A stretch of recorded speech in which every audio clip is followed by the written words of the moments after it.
はい、というわけで皆さんどうもこんにちは、奥スタートでございます。いやー、またね、えらいもんがソニーから出ますよ、皆さん。そう、今日ご紹介するのは、こちらの、新しい G マスターレンズ、ソニー FE50-150mmF2 の GM でございます。ちょっと前に紹介した2870F2GM に続いてですね、なんと今回はね、この白レンズで投資 F2 でございますよ、皆さん。やっぱりね、ポートレート撮影といえば、50mm、85mm、135mm あたりがね、結構好まれると思うんですけれども、ソニーのね、レンズラインナップの中で、これらの焦点距離をね、こうカバーするフルサイズ用のズームレンズっていうのは、これまで一応ね、この2本があったんですけれども、ただね、どちらのレンズも、F 値はそこまで大きいとは言えないので、ポートレート向きかというとちょっと悩ましいところだったんですが、この50-135の F2 の背景ボケはというとですね、もうちょっとねもうとにかくね、すごいんでちょっともったいぶらずお見せしましょう。こちらになります。この写真は望遠側 150mm で撮影したんですけど、どうです？この木漏れ日の光が柔らかく背景にこう散りばめられて被写体をこう引き立ててるこの写り、皆さんこれ単焦点レンズじゃありませんからね、望遠レンズですからね。この写りに一番近い単焦点だと 135mmF1.8 の GM があるんですけど、もうねそれと比べても F 値も 0.2 しか違わないですし、135mm 以上で F2 で撮れるねソニーのレンズっていうのはこの50-150だけですからね。従来のズームレンズの F2.8 からさらにこう一段明るくなったことで、本当こう生み出される幻想的なボケ味っていうのはね、本当に圧巻ですよ。でさらにね、動画でもズームレンズっていう使い勝手の良さはそのままに、背景と被写体のこう分離による立体感だったり、圧縮効果による絵作りのバリエーションをこの1本のレンズでね撮ることができちゃいます。じゃあそしたらね、早速こうレンズのスペックを見ていくと、最大径が 102.8mm で、長さが 200mm で、重さがですね 1340g となってます。サイズ感は投資 F2 となると、他の単焦点や標準ズームレンズと比べると、相対的にはやっぱり大きくて重量はあるんですけれども、手に持ってみるとですね、この大きさにしてはあれ軽いなっていう風にね、多分錯覚しちゃうと思います。で近しいところで言うと、70-200の F2.8GM が、1480g なので F2 っていう大口径ズームということを考えればね、これも十分に小型軽量って言えるのかなと思います。そしてですね、フィルター径は 95mm となってて、やっぱさすがにここはでかいですね。これをね、動画用途で使うってなると、多分ほとんどの人がね、別途 ND フィルターを追加で購入する必要があると思います。なので僕も今回ね、一つこれ用に買いました。そして最短撮影距離は広角側 50mm で 0.4m、望遠側 150mm で 0.74m となっていて、最大撮影倍率は 0.2 倍となります。ズームレンズとしては十分寄れる方かなと思いますね。なのでこれ1本で、本当ポートレートだけじゃなくて、ちょっとしたこうテーブルフォトなんかもね、こなすことができるんじゃないかなというふうに思います。でこちらはですね、インナーズームになっているので、いつもならインナーズームの場合はね、お決まりのフレーズみたいに動画撮影時にね、ジンバルに乗せるとこうバランスが取りやすいみたいなことを言うんですけど、これはさすがにちょっとね、ジンバルに乗せるようなタイプのレンズではないかなとは思います。でお次にね、ボディ側を見ていくと、フォーカスリング、ズームリングは、どちらもね動きは非常に滑らかで、絞りリングにはアイリスロックスイッチとクリック切り替えスイッチがついていて、フォーカスホールドボタンはですね3つついてます。そして AF/MF の切り替えスイッチと、あとは DMF のね切り替えスイッチもここについてます。そしてね、この脱着式の三脚マウントが採用されているので、三脚にねレンズを装着した状態から素早く手持ち撮影に切り替えたり、カメラバッグへのね収納時なんかにこれ邪魔にならないので、これはね非常にいいかなと思います。そしてね、ここにつまみがついてるんですけど、これを回してやることでですね、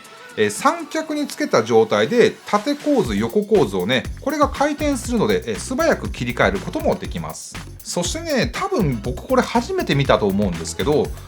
ソニーのロゴとレンズ名がここにねメタルプレートになって刻印されてるんですよ。これはちょっとなんかね特別感ありますね。でちなみにね他のソニーの望遠ズームレンズで見かけるレンズ内手ブレ補正っていうのはついてません。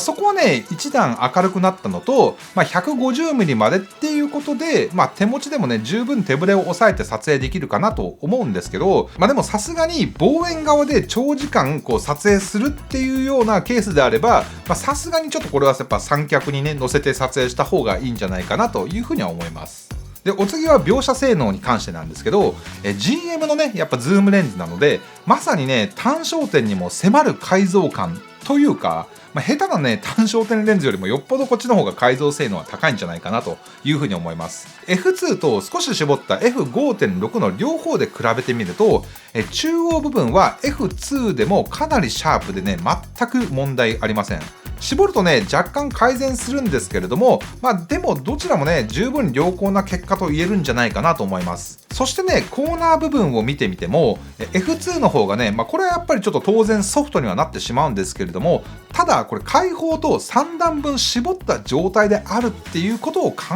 えれば、これね開放でも十分隅までシャープと言えるんじゃないかなと思いました。でね僕使ってみてすごい驚いたのがその色収差の少なさで、前後のボケに現れる軸上色収差はねほとんど見られませんでした。でさらに倍率色収差に関しても、相当上手にね抑えられているのがねこれを見ると分かるんじゃないかなと思います。このレンズはね本当僕がこれまで使用してきた GM レンズの中でもかなり色収差に関してはコントロールされていて優秀だなというふうに感じました。でボケに関してはですね、開放かつ望遠側で撮影すると、ボケが大きいっていうこともあってちょっとねやっぱ後継色が目立つかなという感じはあります。ただ F2.8 にほんのちょっと絞るだけですぐにねこれは改善します。F2 で玉ボケをグッと大きく引き寄せて、で背景をね少しちょっとぐるぐるさせるっていうのは、特にポートレートでは面白い感じになるので、個人的にはねなんかそんな嫌な感じではなくてこれはすごい使いようがあるなという感じでした。フレアとゴーストについてなんですけれども、これはね逆光での撮影時にはやはり単焦点と比べてしまうとレンズの中身がね結構複雑だからなのか、そこそこ出ます。これはね前の2870でも結構同じ傾向でした。クリエイティブに使うことも可能だとは思うんですけれども、逆光撮影が多い人はねちょっと注意が必要かもしれません。オートフォーカスに関しては 50mm 側これはね非常に良好です。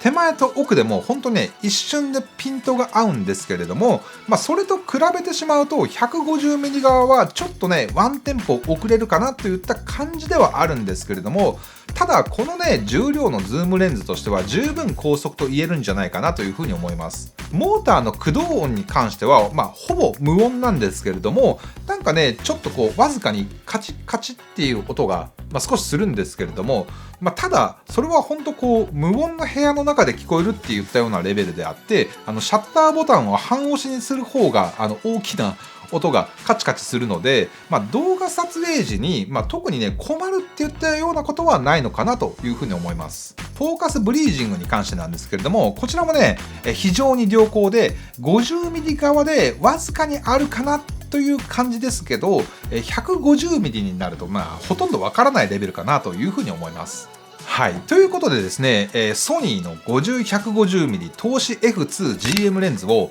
じっくり使ってみたんですけれども、これはね本当フォトグラファーとしてもビデオグラファーとしても素晴らしいレンズ、素晴らしい一本かなというふうに感じました。フォトグラファーの視点から見ればね全域でF2 っていうもう非常に明るい投資の絞りで、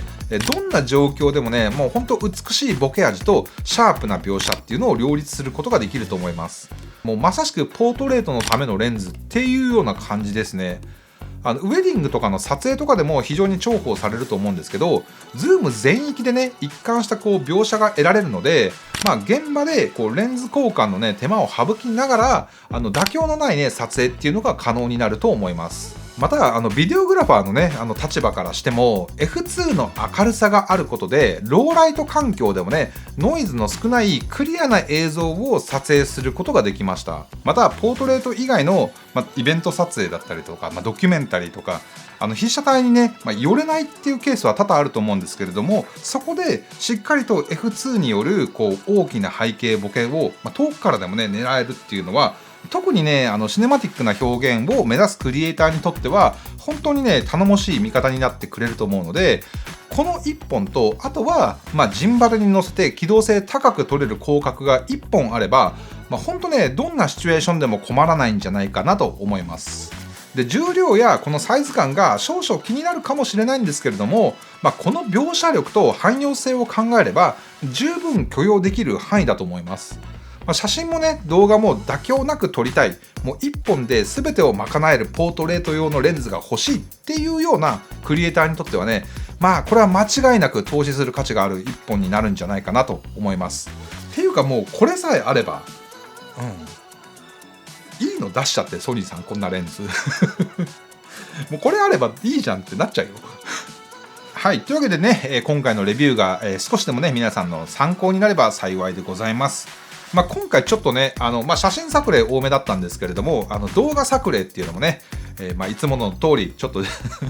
ただいま絶賛撮影中でございますので、そちらの方もね公開したらぜひご覧いただければなというふうに思います。はい、それではね本日の動画は以上となります。それでは皆さんまた次の動画でお会いしましょう。ピース。